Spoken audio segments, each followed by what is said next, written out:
Hey guys, Coyote Peterson here. Right now we're out in the thick of it filming season 2 of Breaking Trail, and I just came across this beautiful northern water snake.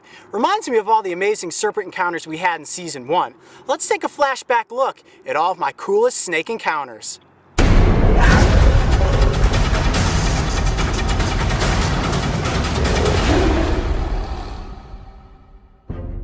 Looking back on the incredible adventures of season 1, it's crazy to think about how many snakes we encounter. Whoa, whoa, whoa, whoa, whoa, whoa, stop. You got a rattle? We came across a handful of adorable baby snakes. There were angry medium-sized snakes. And the typical signs of aggression. He's trying to bite me right from the start. Snakes at night. All right, it's a water moccasin. And snakes in the day. One thing I don't ever recommend you do is stick your hand into a hole after a rattlesnake. Snakes in trees, and snakes in the water. Venomous snakes, some with a serious dental arsenal of danger, and then of course, giant snake invaders that were as friendly as could be. Okay, she's kind of close to my face right there, sniffing me. I think the only place we didn't see snakes was on a plane. So without further ado, let's take a look at the top snake encounters of season 1. One of my favorite encounters happened on North Bass Island, home to a variety of species. That is a baby Lake Erie water snake, but none more elegant than the fox snake. See, her head's just kind of sticking out on the branch there. You see the checkering, goldish and black in color. Nothing is more exciting than climbing a tree to catch a snake. Okay, I didn't want to get much further off the branch than that. Ow, ow, ow, ow. And that's how you scale a tree to catch a fox snake. And the good news for me is that this species is one of the friendliest on the island. And while North Bass is not home to any venomous species, there is a certain snake that does not want to be bothered. There's one!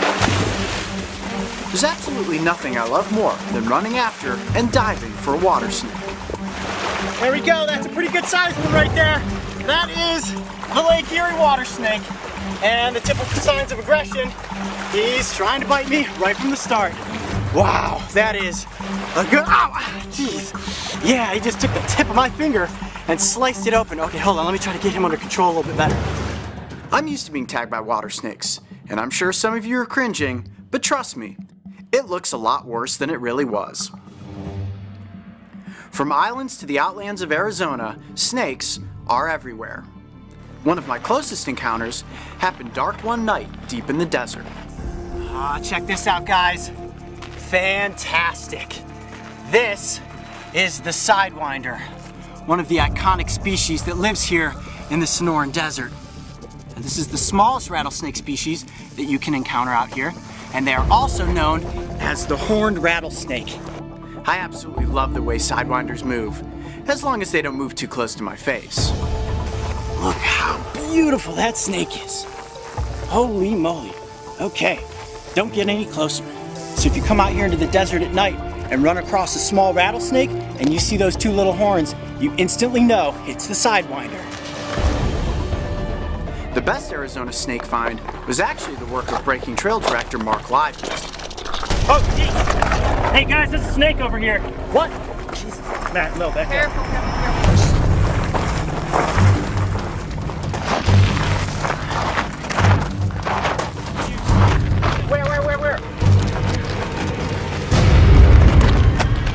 All right, watch your footing. All right, Chance, come up slow. Oh yeah, that is a Western Diamondback rattlesnake. Priority number 1, guys, is safety. I want to get that snake out of there. I want to be as careful as I can. He's basically sensing a couple of warm body masses and he says, okay, this is not prey. These are potential predators. After getting this big boy out of the rocks, we got the surprise of our lives. You come across this guy in the Sonoran Desert, you step back and give it respect. Does he have double fangs? Holy cow, he does. Double fangs. Didn't see that one coming.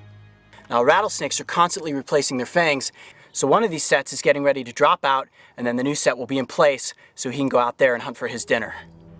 Whether by the light of day or the headlamps of night, snakes seem to be everywhere. So night herping is when you're actually out looking for reptiles. Herpetology is the study of reptiles, so kind of the slang term is night herping. Oops, stop, right there. Jeez, get up. Ah. It's a coral snake. This is one of the coolest snakes here in the Everglades. This is actually also the most venomous snake we could have encountered tonight. Personally, I seem to have the best luck searching out serpents on sunny mornings after a late night rainstorm.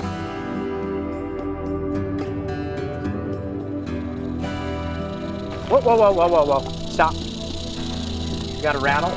Yep, it's an eastern diamondback. Wow. What a beauty. That's a really good sized eastern diamondback. This is not a good position for me to try to get you guys close to film.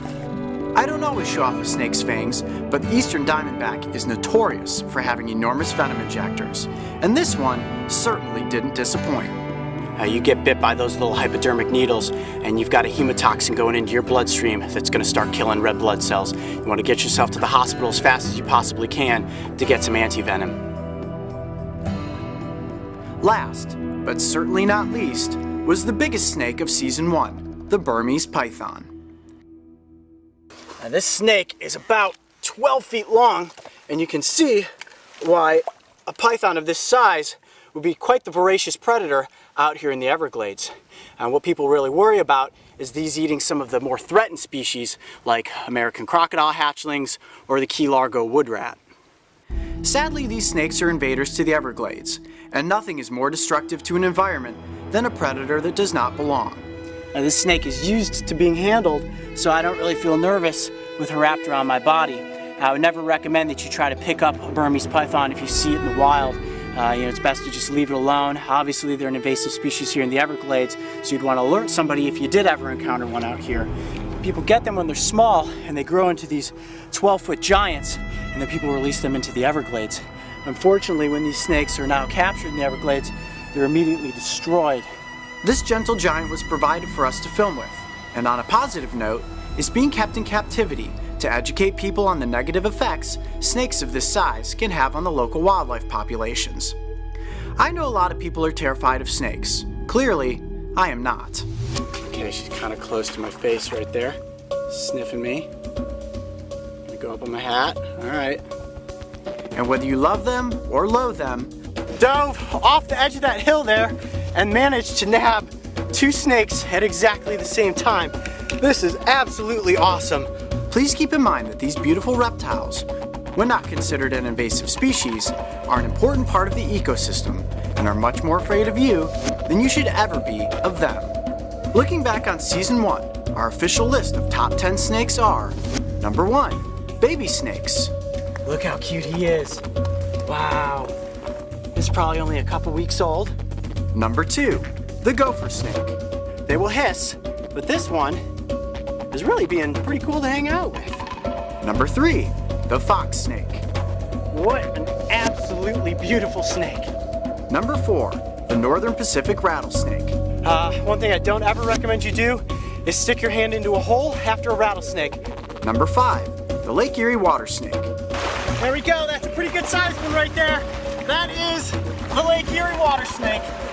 Number 6, the Santa Cruz garter snake.